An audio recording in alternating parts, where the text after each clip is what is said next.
Hello, ladies and gentlemen, and welcome to episode 124 of I Got Gameplay. Yes, this show is basically done on pre-tape because we can't stream live due to some issues. Not going to say what they are, but they are. So, here tonight we've got myself, of course. I am your host, Michael Burhan, and we also have Mr. Dave Wade. Hello. And, Yes. agree with Dave, we have the other Sean Connery, of course, of Virtual Online. He is Nick Horacek.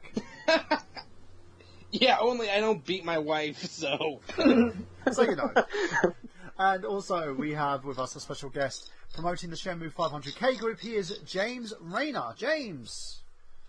Hey everyone, thanks for having me on the show. Oh, thank you for being on the show, James. Now, tell us a little bit about the group. What's the Shenmue 500k group? Tell us exactly what you guys do and how anyone else can kind of help if they want to kind of help support the Shenmue campaign. Sure, so Shenmue 500k is a Facebook presence as well as a web presence because we're currently working on a website actually. And what the Facebook presence is a couple of things actually. So we're a group that, anybody can go and join to discuss anything related to Shenmue, whether that be, the series, the story, their personal experiences, and the future of the series. So on an admin perspective, we also use the group to generate awareness for the series, and that's through, multiple campaigns. The main campaign being our Twitter campaign. Every third of the month, we do a Save Shenmue campaign on Twitter, and pretty much you can use any social media you like. However, Twitter seems to be the main presence of it, where every third of the month, like I said, third meaning Shenmue 3, obviously, we tweet to a bunch of different people with the hashtag of Save Shenmue. So tell us a little bit about basically what Shenmue was in terms of the game. For those people who haven't seen it and who want to know what this game's about, why Shenmue?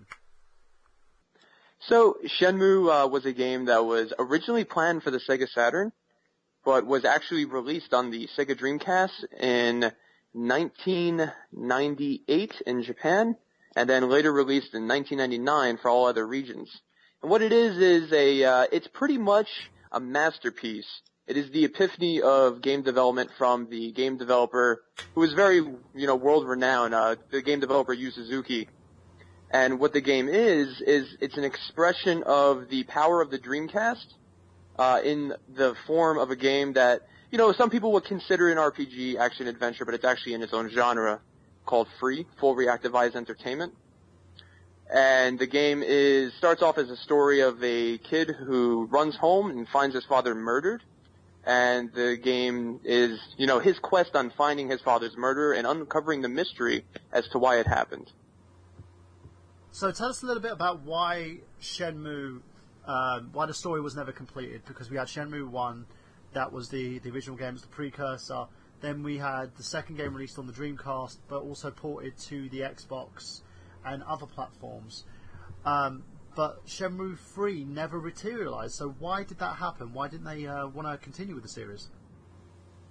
Okay, so Shenmue 3 was, I don't want to say it's canceled because it was never officially claimed to be canceled. It's kind of like, the whole Alan Wake 2 situation where it just keeps getting put off. It would come up in subject once in a while officially from Sega, but it's never been officially canceled. But the reason behind it, although there's no actual definition of the reason why Shenmue 3 hasn't happened, the main reason is because of the budget. The budget that Shenmue 3 would require is pretty extensive, so, it's a business risk. So somebody like Sega would not want to, invest in a Shenmue 3 unless they had an investment partner. So a budget combined with, I guess you could say, a little bit of political or personal issues within Sega because Shenmue 1 and Shenmue 2, financially, had its issues. So Shenmue 3 is just seen as more of a business risk.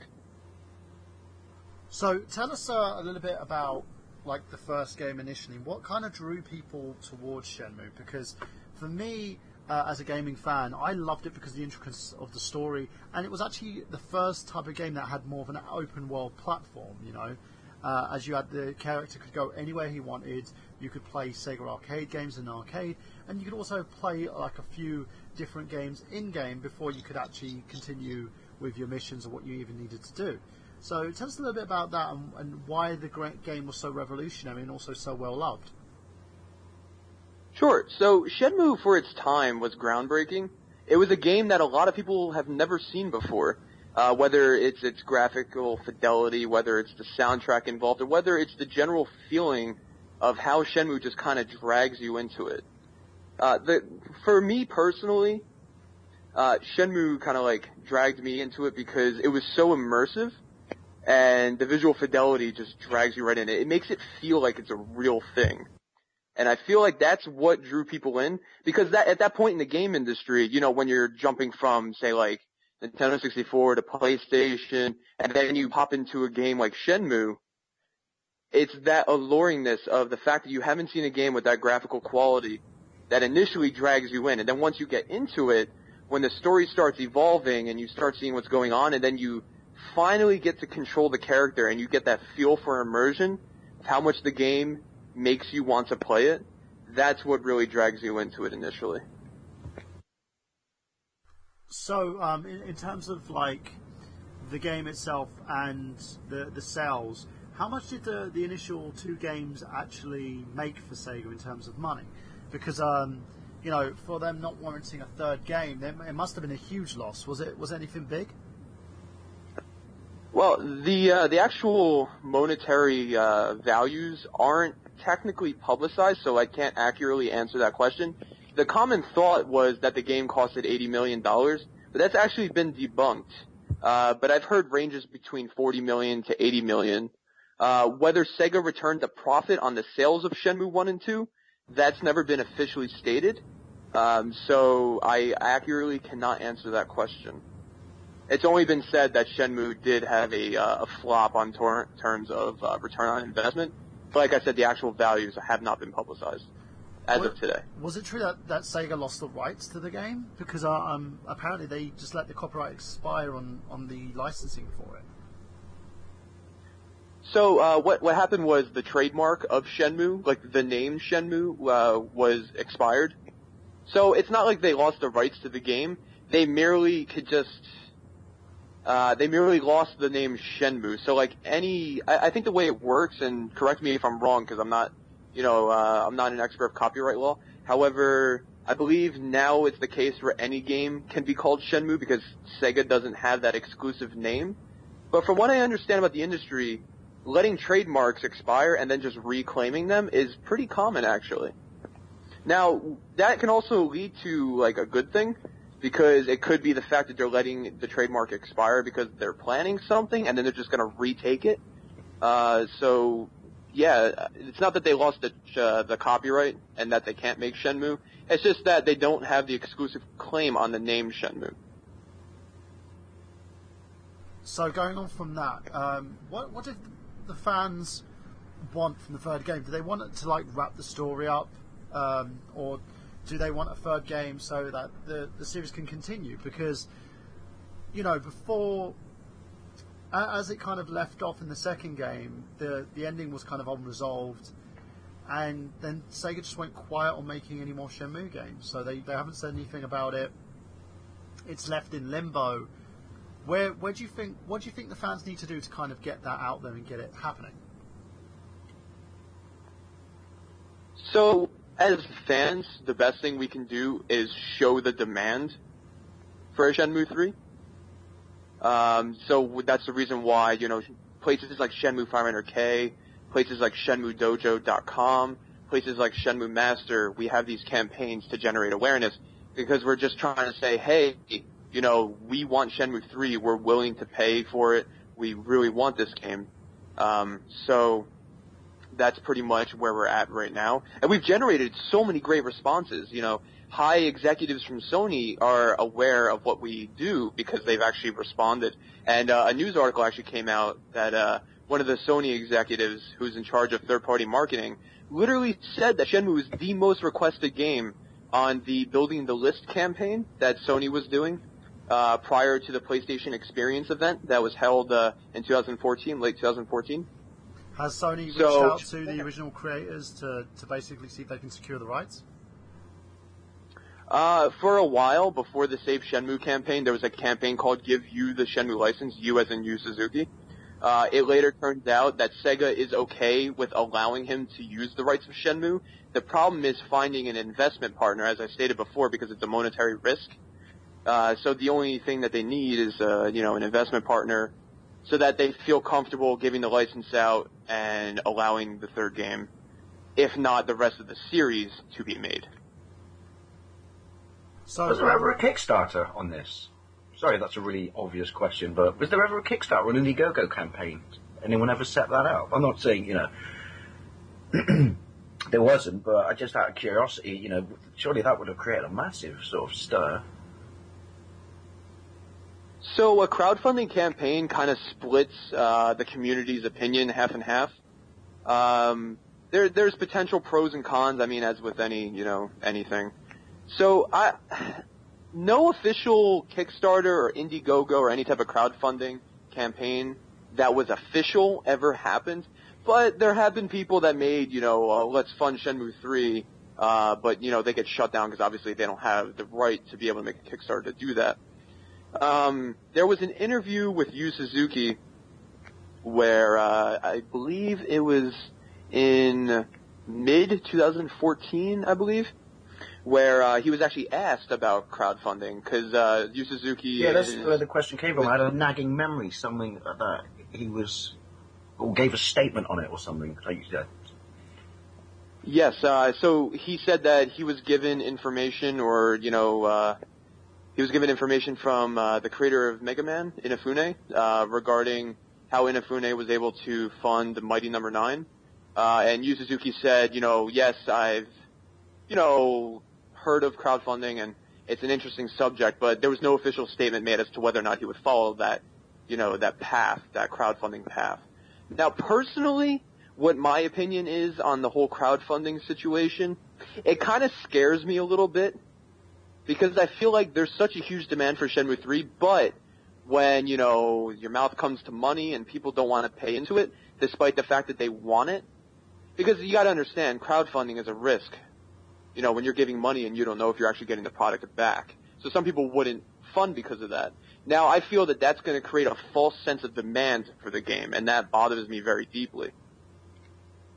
So, but then, maybe it will work out. I'm sure there's, systematic ways of doing a Kickstarter for a Shenmue 3 that would work out, but I feel that it's really risky. But if it's the only route that can be taken, then by all means, try it out. What's the goal here? Because, you guys are doing part of the Bring Back Shenmue campaign. What is the goal to kind of get this started and get interest in the third game? Because it seems...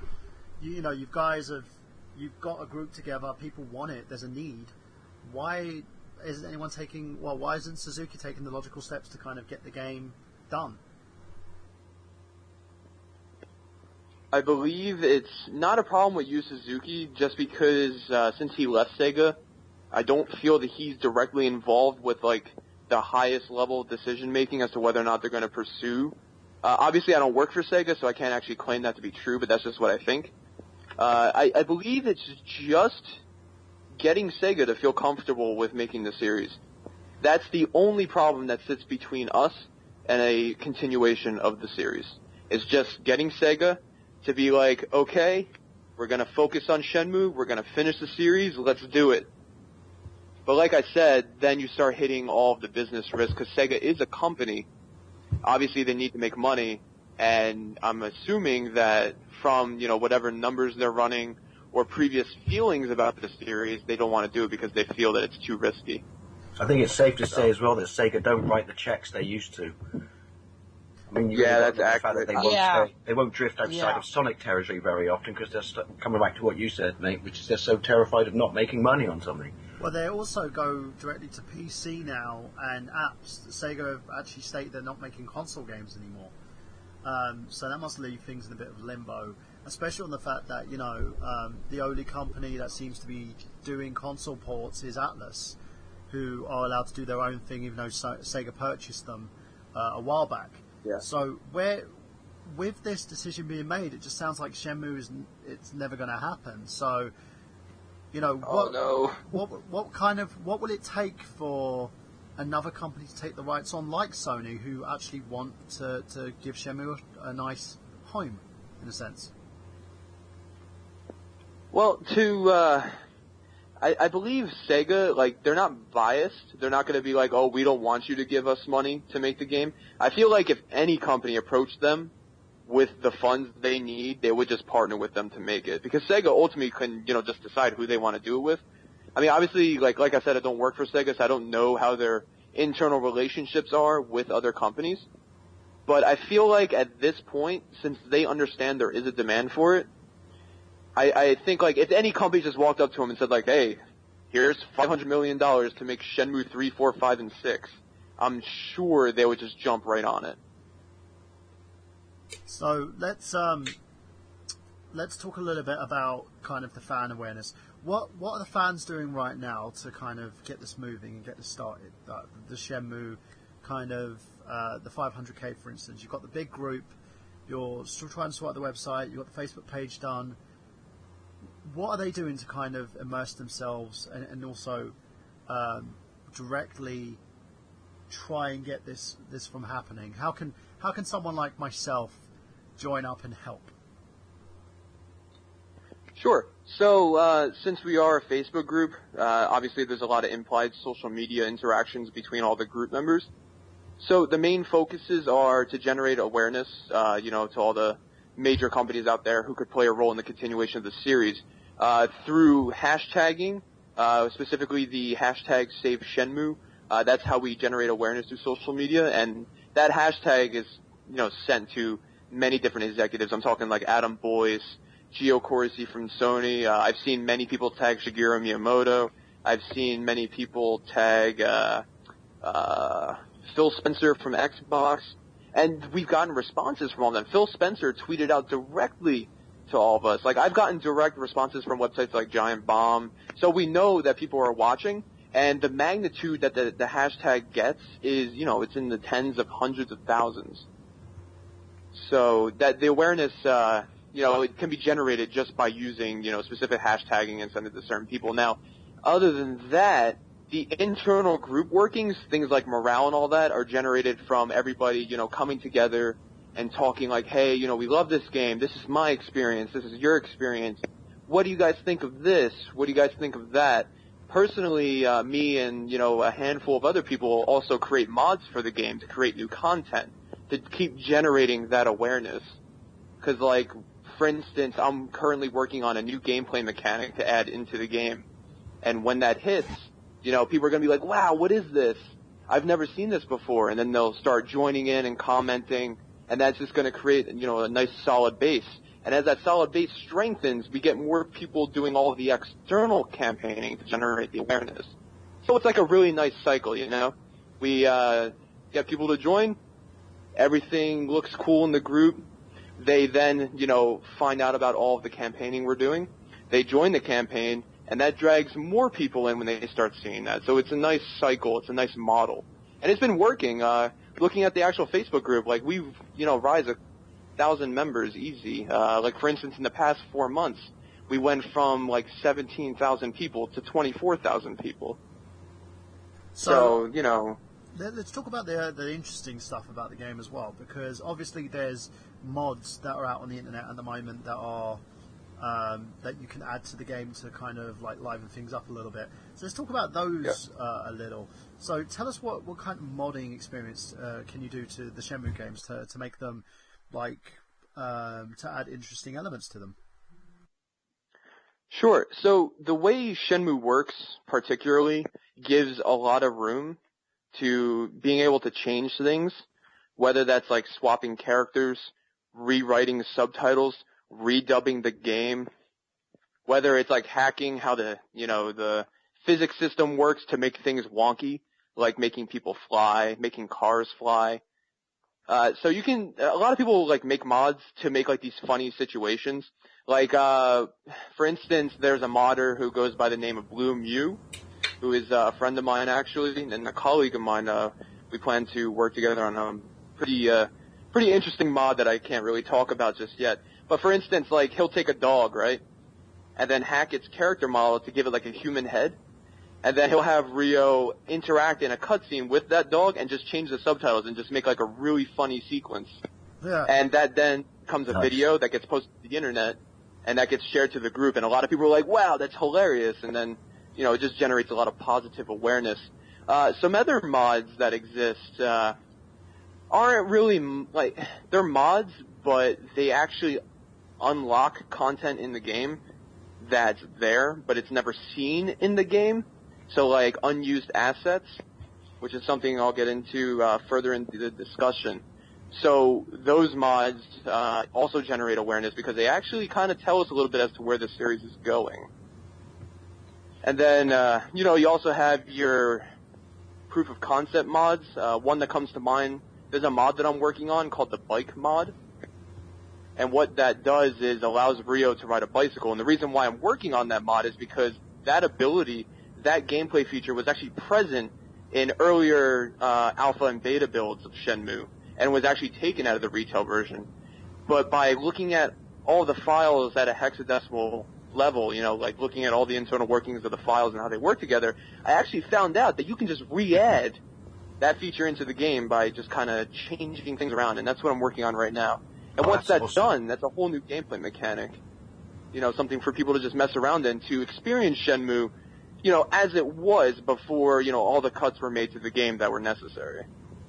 So, mods present a way of generating awareness as well as understanding the game at a fundamental level, and also finding things in the game that either were not to be seen or were cut from, Shenmue 2 and were held for Shenmue 3, but since we never got Shenmue 3, that gives us a little bit of insight as to where the game was going, which I can give you a specific example of that, actually. So a specific example of that type of mod is, so there's a hacker who goes by the name LandDC, who is actually the guy that got me into Shenmue modding. So I'm going to give him a shout-out, LandDC. So he is very well known in the Shenmue group because he was one of the first people that was finding all this stuff. So one of the mysteries in Shenmue is the character Shenhua.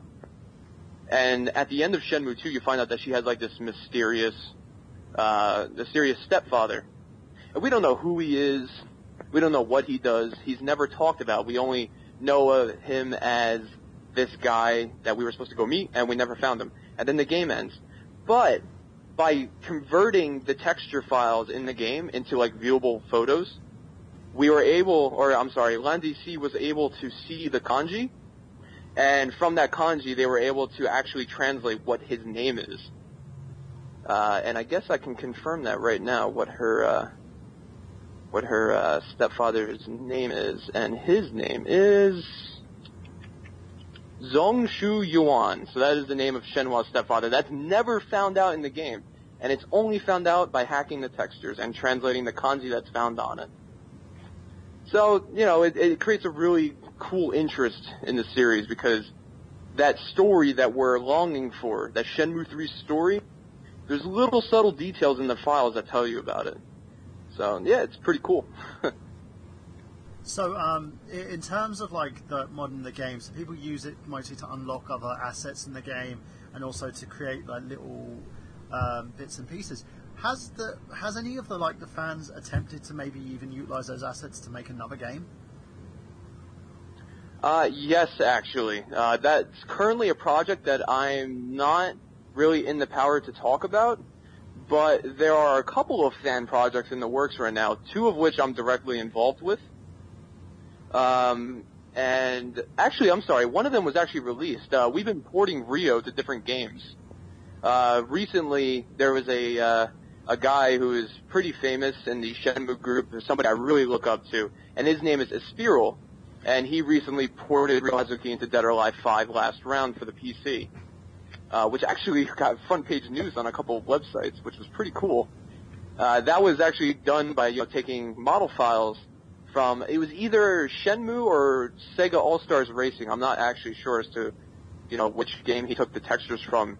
But he was able to replace textures on Jackie and Akira from Virtual Fighter. The Virtual Fighter characters in Dead or Alive, and reskin them as Shenmue characters. So those publicly are the projects that are being worked on right now. The other ones I can't really talk about because it's not my project. It's not my right to talk about them. Okay. So, Yep. in terms of that, in terms of the game itself and the fans reintegrating and making new games for it,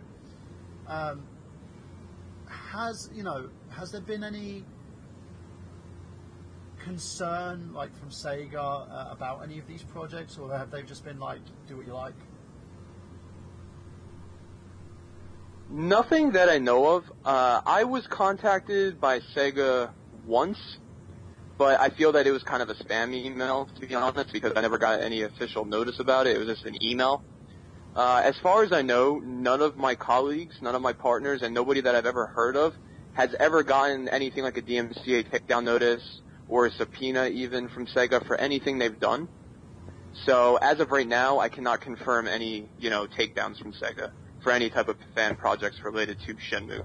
And that's weird, because they will take down anything. Okay. Yeah. They're all over the takedown crap. It's ridiculous.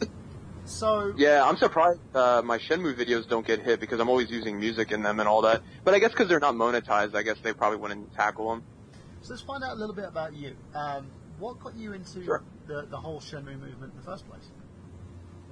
Oh, wow. That's going way back. So, I started playing Shenmue in 1999. So I was, I guess, 11 years old when I first started playing the game, which is a whole story in itself. But, I played Shenmue 1 when it came out. I was totally hooked. I mean, especially since I was still in my formative years. Shenmue was just my world. And then Shenmue 2 came out. I was a little older, a little smarter, a little more understanding as to what's going on. I beat the game, and then I'm waiting for Shenmue 3, and it never happened. So come 2003, 2004, still no Shenmue 3. And it was at that time that we were all just yo, what's going on with Shenmue 3? And then ever since then, there have been so many different campaigns. And I've just been kind of involved with all of them, I guess, since the awareness of Shenmue 3 not happening has actually started. So what kind of got you interested in the movement then, from there? Oh, okay. So the movement that's currently going on, there was one day that I was on the website Shenmue Dojo, which is pretty much the home of the Shenmue communities. Cause Shenmue Dojo has been in existence since, I believe, 2002? 2001, 2002. And somebody was like, hey, there's a Facebook group called Shenmue 500K. And at the time, there was maybe 8,000, 9,000 members. I joined in, and then somebody from Shenmue 500K was like, oh, you're this guy at Shenmue Dojo. You want to be an admin here? And I was like, yeah, sure. So once they gave me adminship, they told me about all the campaigns and inner workings.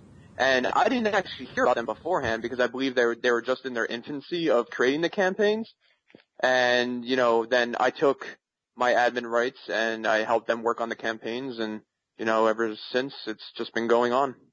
So I guess you could say what got me involved was somebody adding me as an admin to the Shenmue 500K group and just telling me what they're doing, and I assisted them, and, it all went, so. And it became your crack. So, yeah. So going on from that, Nick, have you got any questions you want to ask James? And this is just, and you don't have to spoil anything about the story, but I believe, and correct me if I'm wrong, Shenmue 2 ended on a cliffhanger, right? Yes, it did. It did end in a cliffhanger. It just amazes me that I understand the business decision of not wanting to take a risk on it, but the game was left on a cliffhanger. That seems just like a big giant middle finger to the fans of the series that there's no, proper ending to the story. It's like if Star Wars Episode 5 and that was it. You didn't get you got kind of a bit of a cliffhanger ending in a sense. Yeah, definitely. I think the justification for the fact that Shenmue 2 ends on a cliffhanger, there's two major thoughts that come to mind. For one, Shenmue 2 was definitely either cut short or the last chapter was added on when it was kind of like, oh, maybe Shenmue 3 might not happen, so we're going to give them a taste as to where Shenmue 3 might have been going, because the actual ending of the chapter before you get to the last chapter of Shenmue 2 is actually really well done. It would have been a great ending by itself if, the next game was going to happen. So I feel like the Guilin chapter might have been a result of, hey, there's something going on, so maybe we might want to throw the first chapter of Shenmue 3 into Shenmue 2. Or they knew at the time, or they thought at the time, they were going to make Shenmue 3, so Shenmue 2 ended on a cliffhanger, and then they were just going to go right into Shenmue 3, not realizing that it wasn't actually going to happen. Because Shenmue 2's cliffhanger ends with, this reciting of the poem, the prophecy that you hear, occasionally in the series and in the introductions to the game. And then it literally says the story continues on. So I feel like the cliffhanger was there because they were just, going to go right into Shenmue 3. So to them, it wasn't really a cliffhanger, but, now it is because we never resolved that cliffhanger. Yeah. So, going on from that, isn't there other ways that they could get the finality to it, in a sense, like maybe doing novels or even... Animated movie would work for me. An animated movie or even an app game that could kind of sum everything up and finalise the game so fans at least get what they want at the end. Yes, that's true. They could do that. But, personally, I have a problem with releasing Shenmue as anything other than a game. And that's because of the fact that Shenmue is more than just a story. It's an entire experience. The fundamental game, like mechanics and the fundamental storytelling, all revolves around this idea. And that's why the genre of the game is literally called free, full reactive-eyes entertainment. Well, it was never envisioned to be anything other than the format it exists in. So while I could handle watching an animated movie, you're technically being short-sold. Exactly. That is exactly accurate. Because Shenmue, it makes you want to invest your time. It makes you want to invest yourself in the game. And it does that through, its, ability to immerse you, its ability to realistically depict, life, its ability to drag you in with this alluring music, and giving you the ability to explore, and giving you the downtime between, things that you need to do in the game to just let you do whatever, fuck all, whatever you want. And it just generates this amazing experience that you'll never be able to get in any other type of media. Like, Shenmue's model does not really fit a transmedia style. It just works as a game. And that's personally, I realize I'm a little bit selfish because we don't have the story, but I just feel like it's not Shenmue if it's not a video game. I imagine it must have been very, very difficult for whoever marketed that idea or tried to sell that idea to Sega in the first place, which is, are you crazy? How is this even possible? This, like you said, exactly. It transcends everything, which is, this isn't a game, there is a start and a finish, but everything in between is kind of a blurred line. How do you even go about... Bro, I'd love to have been a fly on the wall in that meeting when they were trying to pitch this idea. Well, it's one of those things as well where it was the first open world game out there. You could do, it wasn't linear. You didn't have to do one thing. There was no set path. You can do a number of things and it will still get you to the same direction. So it's kind of a weird situation that's happened in terms of, what direction the game would go in would be totally up to you. Yeah. Head in this direction, but anything else in between that, entirely up to you. Pretty much. Exactly. Now, James... Can I ask a quick geeky question? Yeah, go on then. What was one of the things, because this is one of the first... I'm one of those people when he plays games who likes just, goof around, cock about and just push the game or the engine or whatever and see where you can go. But, when you fell in love with the first game, what was one of the things in it that you just that just absolutely blew your world away, which is, you've done this in a video game? Because I got two that come to my mind, but I'd just be curious if you have any, which is, this is something special right here, the fact that I'm actually able to do this within this game. Oh yeah, definitely. I can come with many examples. Mind you, I was 11 when I first played the game, so pretty much everything blew my mind. But in hindsight, what really drew me in was a couple of things. For one, I was a huge fan of Yu Suzuki's arcade games before I even knew Shenmue. So Afterburner, Hang On. So the fact that I can go, it's like video game Inception. Inside the video game, I can go and play arcade games. And to me, that was just amazing, because I also have a deep interest in emulation. And I'm just wow, this is really cool. In this video game, I can go to an arcade and play video games. That's so awesome. What also dragged me, like really into it back then was the fact that the game is entirely voiced, which back then was something that was completely unheard of. It's like absurd to think that, every line in Shenmue has dialogue behind it. And like even looking at the files themselves that house, the voice files, it's amazing like that they were able to fit all that into, just the GD-ROM that's like, 1.2 gigabytes. So like, it's fascinating. That was another thing that really drew me in. And what also drew me in was all the subtle details in the game. Like if you just stand there in the game, right? You just stand in one location and just stare into the environment. You see trees blowing, you see people doing their thing, you see people walking around, entering, leaving stores, people standing next to each other as if they're having a conversation. A little girl comes by, takes care of a cat. Eventually that cat is now fine, and you see the cat sitting on a windowsill. Like, I guess you could say it's the first real model of true life in a video game, really. True depiction of modern life. Exactly. One of the phrases that comes to mind was before Shenmue was called Project Berkeley. That was the second working title. No, I'm sorry. That was it's either the second or the third working title for the game, either in front of or behind Virtual Fighter RPG. And when it was called Project Berkeley, Yu Suzuki would constantly say, "Can you even call this a game?" Like that was in the marketing material. Like there's a video that comes with the Japanese copy of Virtual Fighter 3 TV for the Dreamcast, and that phrase is like deeply invested into. There's a video in there that kind of talks about Project Berkeley and Yu Suzuki's vision with the game, and it's all based around the fact that he wants to blur the lines between reality and a video game, and the fact that he's like, "Can you even call this a game?" And in hindsight, to this day, to me, it's like, it's literally its own world. It's just that amazing. Well, you talked about the arcade bit, because that's the era of arcades I grew up in. So that was, like you said, Inception in a game. I absolutely adored that. And it's funny because this is why the other thing I was going to talk about, and you touched upon it with what, some of the original titles were for this game, which is like Virtua Fighter, RPG and stuff like that. What blew me away about this game was, which I guess is difficult, it's easier to say in hindsight, because when we've got stuff like Grand Theft Auto since, which obviously exists because of this, your fighting mechanics are crap. Whereas in this, your fighting mechanics are basically the fighting mechanics from the Virtua Fighter series. So even outside of the main style of gameplay, exploration and stuff like that and storytelling, you've got a game that's more competent a fighter than most fighters that tried to be at the time, and that just rocked my tiny little world. That, hang on a minute, you mean I've got that full, obviously not right at the start, that full list of moves and that capability in a game that's not even technically really a fighter?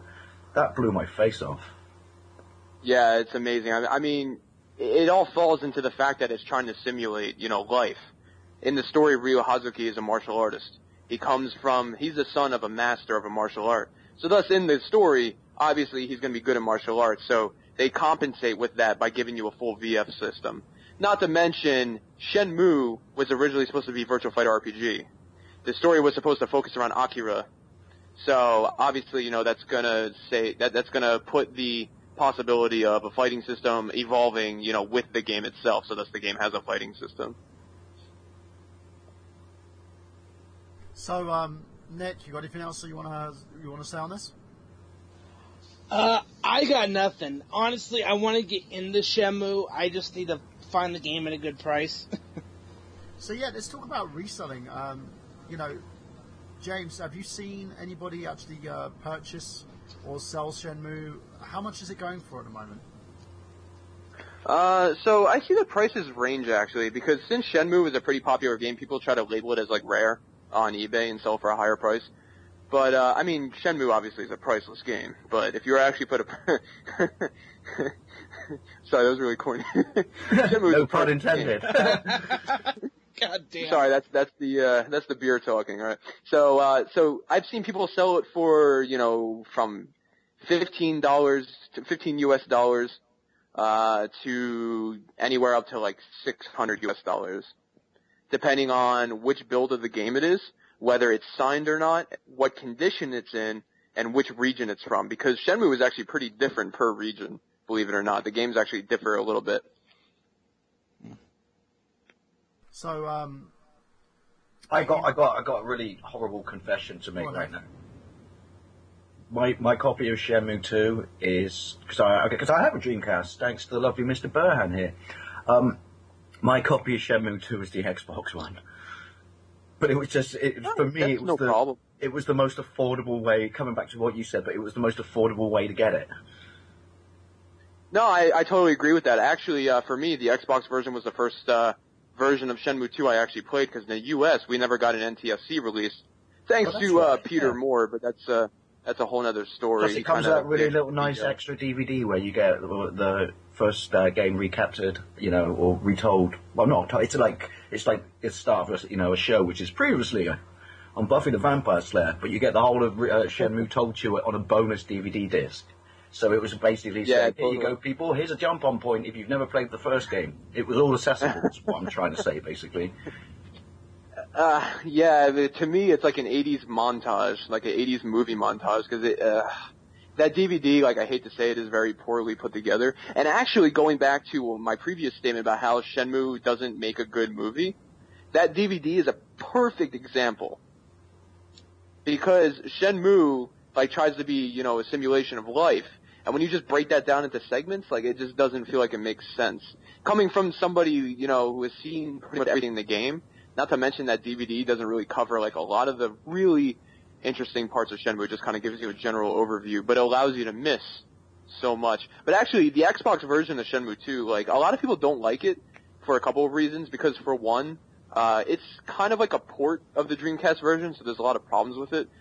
From a technical standpoint, the graphics with transparencies in them, so to be technical, for any listeners who are, technical about how the textures work, the PVR textures that are compressed with a VQ3 format that allows for transparencies, on the Xbox version, those transparencies are null. So things that you normally should be able to see through, you can't. So you kind of lose a little bit of graphical fidelity with the Xbox version. And plus, the Xbox version was born under, political issues. It shouldn't have been put on the Xbox, or at least it should have been on the Dreamcast and the Xbox. But the reason why it was, the rights were given over to the Xbox, apparently, and I can't confirm this because obviously, I wasn't there, I was not involved. Apparently, it has to do with the fact that there was a man named Peter Moore. I know, yeah. Well, there's some whole massive conspiracy theories about this. Yeah, I actually uploaded a YouTube video of him talking about how somebody called him out in an airport, saying you're the asshole that gave Shenmue Xbox, which was a clip from a podcast. I forget the name of the podcast, but I did credit it in the video. So yeah, there definitely is a big conspiracy. I mean, anybody who's a huge fan of the Dreamcast usually dislikes Peter Moore for that reason. It's sad too, because the rumor has it they were working on a North American release of Shenmue 2, but it was pretty much canned because of it. So it kind of sucks that we didn't get on. Maybe after, for once, that there was a PAL UK version of a game in a market that, from a financial perspective, is far smaller than North America, and yet you guys got shafted and not us. Yeah, I just feel like it has to do with how Sega is co-located in different regions. So the U.S. region was moving on already, and thus, the project was canceled to bring it over to North America, which is sad too, because the Xbox wasn't doing good financially at the time Shenmue 2 came out. So Shenmue 2, which is a game that should have sold, millions upon millions of copies, because it's an expression of how game industries can show video games to be art, but it was released on a platform that was doing absolute crap at the time. So thus, the fan base, or not really the fan base, but the installment base of the Xbox, there's just not enough out there for people to buy Shenmue 2 and show that, it can do well. What I'm trying to say is it was pushed into a market where there was nobody there to buy it. Well, it was pushed in, yeah, it was pushed, also it was pushed into a market that wasn't its demographic, in the sense that if you're a diehard Sega fan and you grew up on Shenmue and stuff like that, then it's safe to say you probably weren't going to be someone, or there wouldn't be an equivalent of your mindset who owned an Xbox at the time. Yeah, definitely. I mean, for me it was cool because my Dreamcast stopped working and I had just gotten an Xbox, and then boom, Shenmue 2 came out on it, so like, I was just like, oh yeah, I can finally play Shenmue 2. But I mean, a great example as to like, you know, how that like really, or how people responded to that in North America.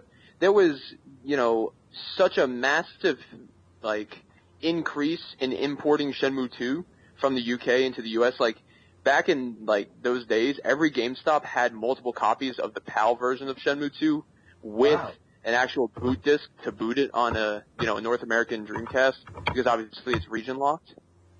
So, I mean, it was obvious that everybody reacted.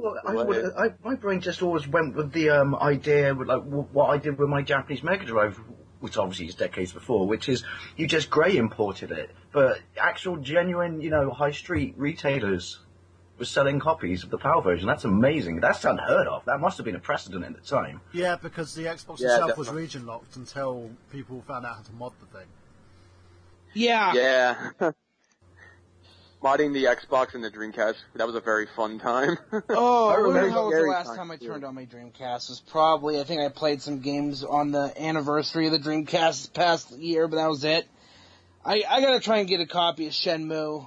Like, that's one game, like I said, that just, everyone who's rage loves it, everyone who's played it loves it, and it's like, I gotta find this and at least play it and try it out. Yeah, if you want, you know, hit me up after the podcast. I'll be more than happy. James disappeared, folks. He should be back in a second. James? Oh, shit. James, you there? He looks like he's disappeared. We should hurry have him back in a second. James? Right, let's bring him back into the call and see what we can do. Snacky time, by the way. God damn. Time. Damn, I was gonna try and get a copy of Shenmue. Shit. See, this is what happens. Damn you, Connery gods! Yeah, the Sean Connery gods are not helping right now. I'm going to ask him to make a specific mod to the game for me. I want Connery. Hey, Jebs. You disappeared. As you were saying? Where did I leave off at? You were talking to Nick. You were telling Nick that you were going to give him a copy of... That you were going to swing him out a copy of Shenmue? Yeah, if you want, after the podcast. Like, I have like 15 copies of Shenmue. Holy shit. So, damn. If you want, yeah. It's for a bunch of reasons, like modding reasons, that I have a bunch of copies. Does that mean in the circles you travel in, you and all your modding mates use Shenmue as currency? Yeah, I guess. No, I do have some very sought-after copies of Shenmue. I have one that's actually signed by Yu Suzuki. I had him sign it 2007, I believe, or 2006. It was a while ago. That was such a surreal time. But yeah, if you want, I'd be more than happy to send you over a copy. You can try it out. Like, maybe I'll send you the first disc. If you like it, I can probably load and do the rest. And then you just send it right back. I don't have any PAL copies. I only have NTSC copies, but it's really easy to boot, North American copies. Which is fine, because I'm NTSC anyway. Oh, okay. So. I'm sorry. I thought you had a PAL Dreamcast. No, I don't. So, I have a couple of the PAL controllers, the blue swirl, so... I was just going to say, the one thing that enough. makes me laugh about the Dreamcast, and with my one that tanked, which is why Burhan, sent me one, which is, on my Facebook page, a number of North Americans, you said, if that's dead, can you send me the lid? Why? Because your swirl's the proper colour. Well, remember, the innards of your Dreamcast belong to me. Oh, that's right, true. So, all your base belong to me. Exactly. Nice. And so tell me a little bit about what you do, James. What's your expertise in this, and what's your experience? You said doo-doo. Exactly. In terms of the modding community, tell me about... Why, yes, I do. Tell me about your modding experience in the modding community and how, and what you're like. Because you told us a fun story that you actually, you work in IT, correct? Yes, I do. I am I'm trained in a couple of different fields, actually. My current expertise is Linux systems network engineering. So I do a lot of computer stuff with Linux. I'm also, trained in Windows and OS X, Macintosh. And then outside of that, I also study theoretical physics, as well as I did a lot of kitchen work in my time. So I'm, a certified utility worker, pretty much. And you also you worked on like networking and networking services because you were telling us that you helped out with a video streaming service, didn't you? Yes, I did. I provided a little bit of coding and monitoring a major video streaming service, So how did which you get? falls into the network engineering portion that I was talking about. That's like a little bit of a subgenre to that major bucket list. How did you get into that? Basically, are you self-trained or did you have to go for the certificates and stuff? So I'm mostly self-trained, but for the job that I currently have, I did have to get professionally certified. The self-training just comes out of like my own hobby work I did during, my younger years and then through high school and then, things I do research on nowadays. Was that like via the modding community? Say it again? Did you do this via the modding community, like when you used to mod games and bits and pieces? Is that how you learned how to code, or did you just like, hey, I think I want to learn to code? Let's pick up a book somewhere. The initial interest that actually led to my career, I actually can credit that to Shenmue. That's actually true. So, when the modding what you're started saying is, to the kids out there, remember kids, there's nothing wrong with video games. Exactly. If I didn't play video games as a kid, I don't know who I would be at this time. Like, I don't know what James Reiner would be. I have no idea. I could be, I don't even know. I have no idea. Long-distance truck driver. Yes. Actually, I do have a lot of truck drivers in my family, so most likely. Well, then, see, the thing is, if you were a long-distance truck driver, it'd be really bad because you wouldn't know what Shenmue was, but if you were a truck driver, you should have a Shenmue tattoo on your arm. Yeah, that's true. That's true. I could So get, you can stick it out the window and give it that half suntan look. Yeah, I could do my campaigning by throwing my arm out the window. Be like, hey, guys, quit Shenmue. Damn. Nah, so going back to the question, so what got me interested, or I'm losing my train of thought. However, so Mike, could you repeat the question, please? I think I lost my train of thought. Yeah, basically, what kind of got you into this line of work? Were you self-trained, or was it via your own modding interest that you started to code, or did you just one day say, hey, there's money in this, let's do it? Oh, okay.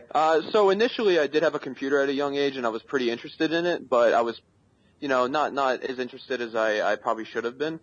But Shenmue touched me so much at a young age, and when the modding community Probably should have started called the police then, sorry. Oh man, that Shenmue man, he just can't stop.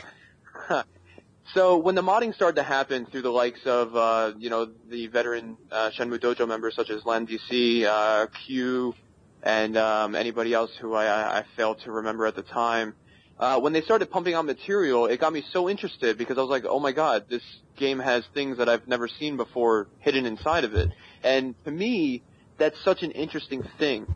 It also, that same mindset applies to why I study physics and whatnot. Easter eggs. And, say it again? Easter eggs, basically. But not ones that are there to be deliberately found, the most rewarding kind. Exactly. And when I started looking into how to actually look at these hidden assets, that's when I started learning about things like hex editing, things like reverse engineering source code to figure out how things work, to be able to manipulate those mechanics to create the environment that I need to be in to look at those hidden assets. And it was building upon that. Hello? Still here? Hello? Yeah. Oh, okay. Sorry, I thought the call got dropped. It was building upon that idea that, eventually led to me obtaining a general knowledge as to how computers work. And then once I had that, I just got interested in computers in general, and then thus I based my entire career off of it.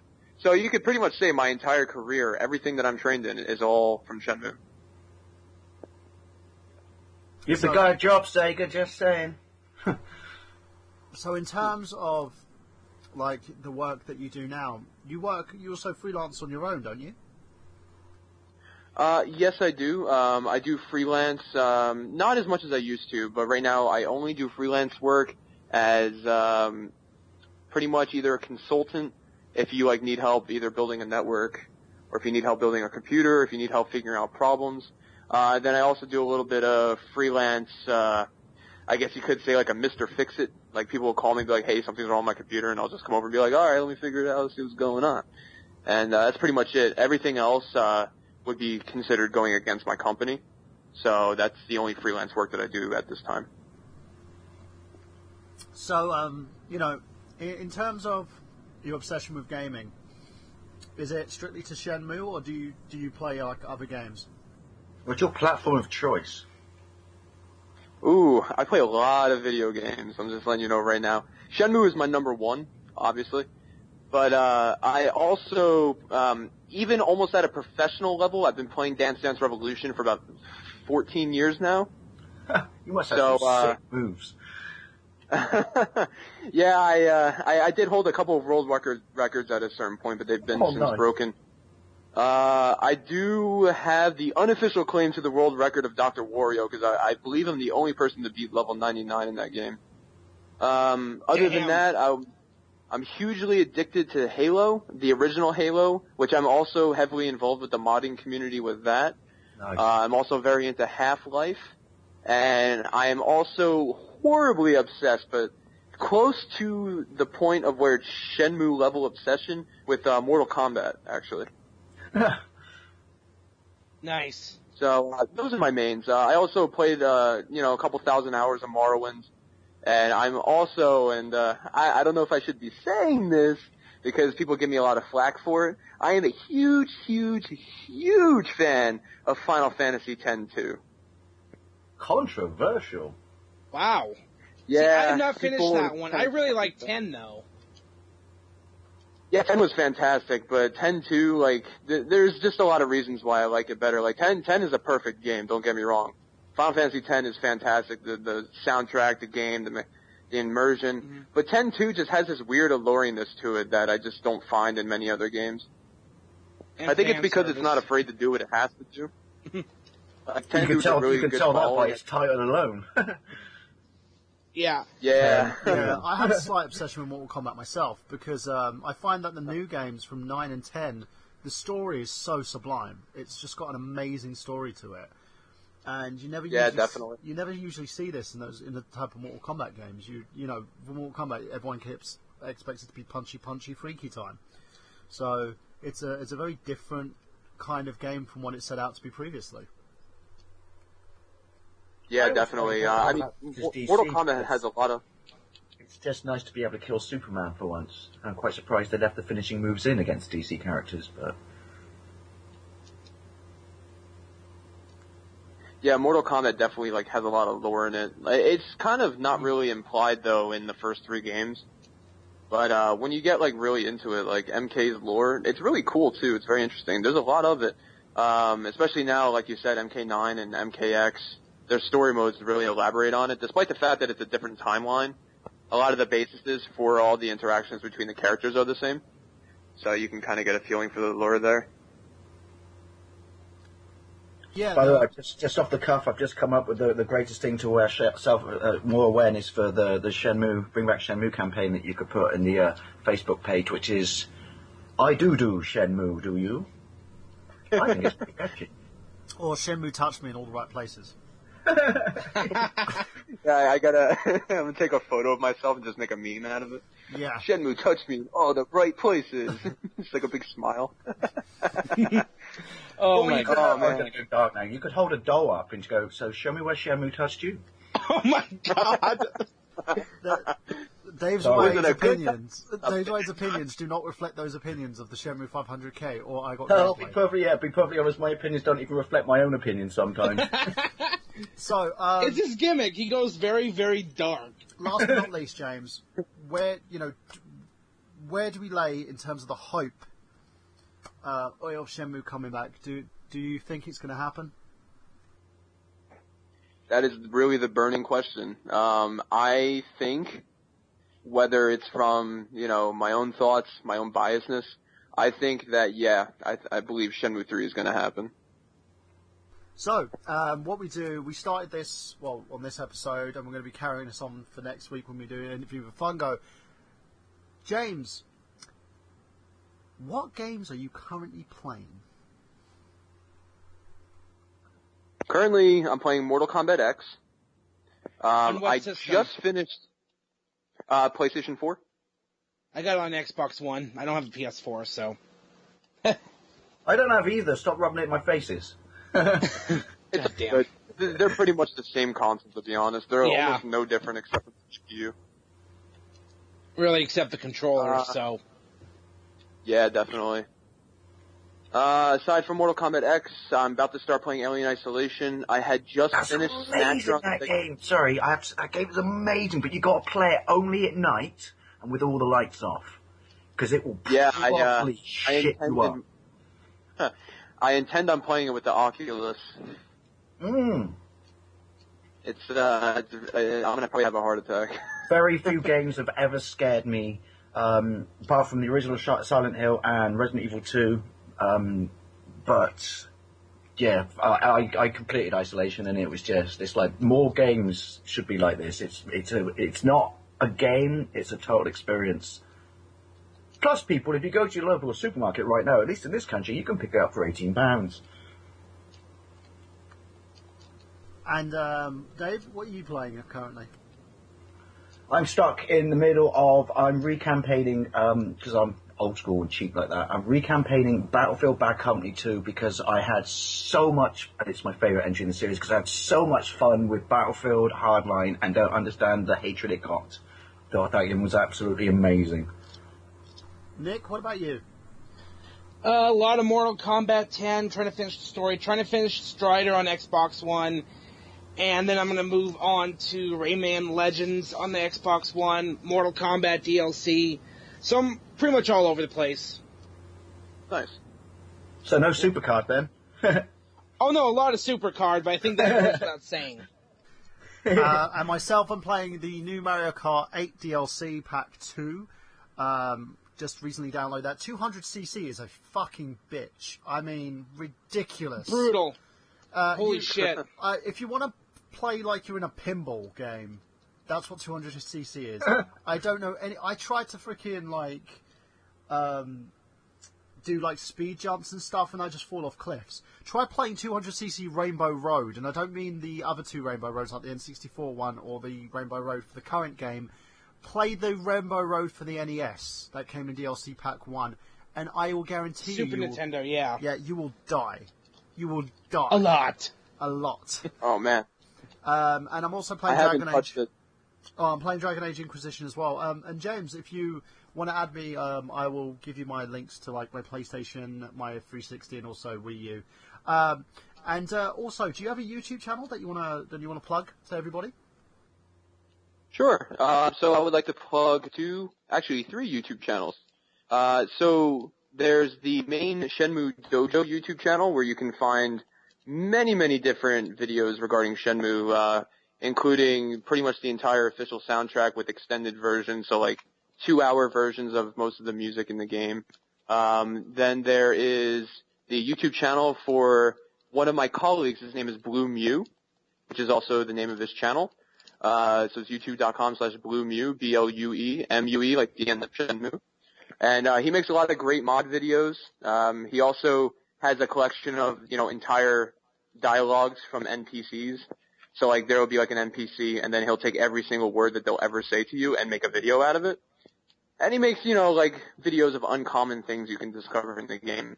And then my personal YouTube channel is youtube.com/Lord Conti, LORDCANTI, which is named after the character Lord Conti from an anime called FLCL, which is something I'm also very obsessed with.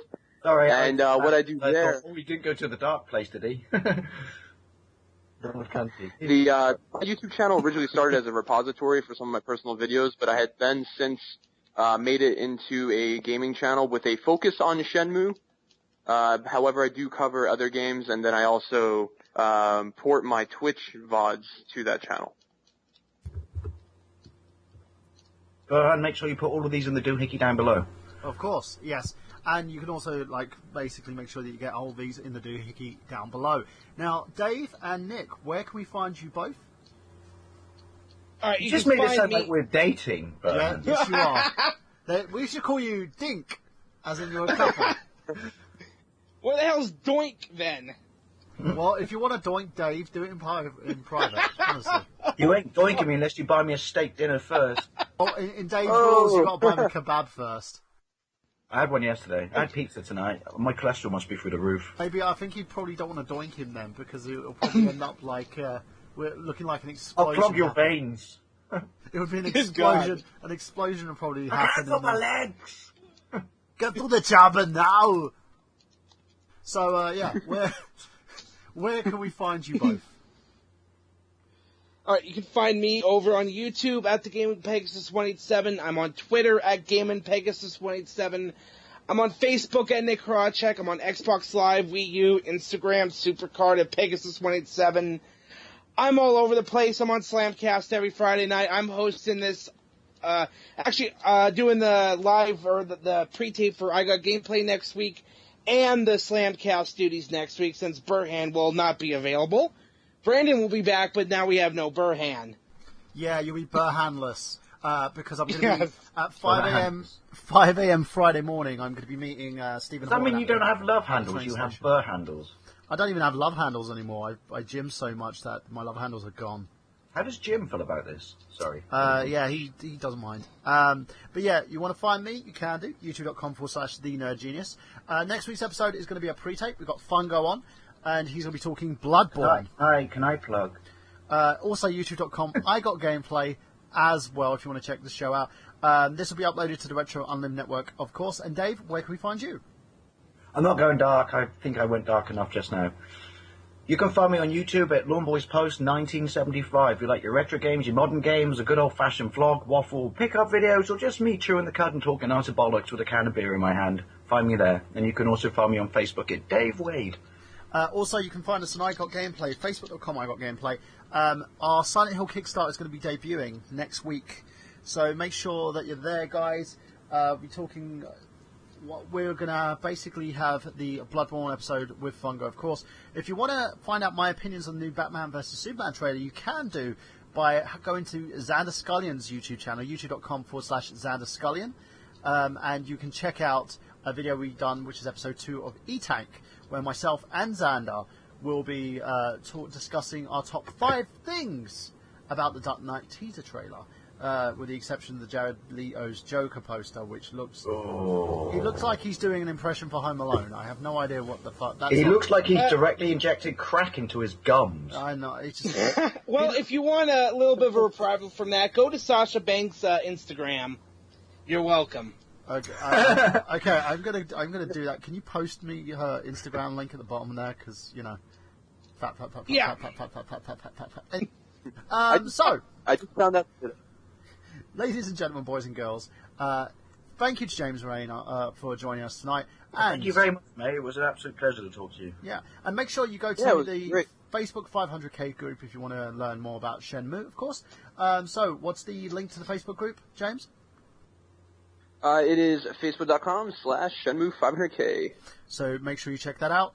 And now for Lawn Boys Post 1975, of course, for Nick Horacek, for James Reiner, this is Michael Burhan saying that we got gameplay. Have you? Yes, I do.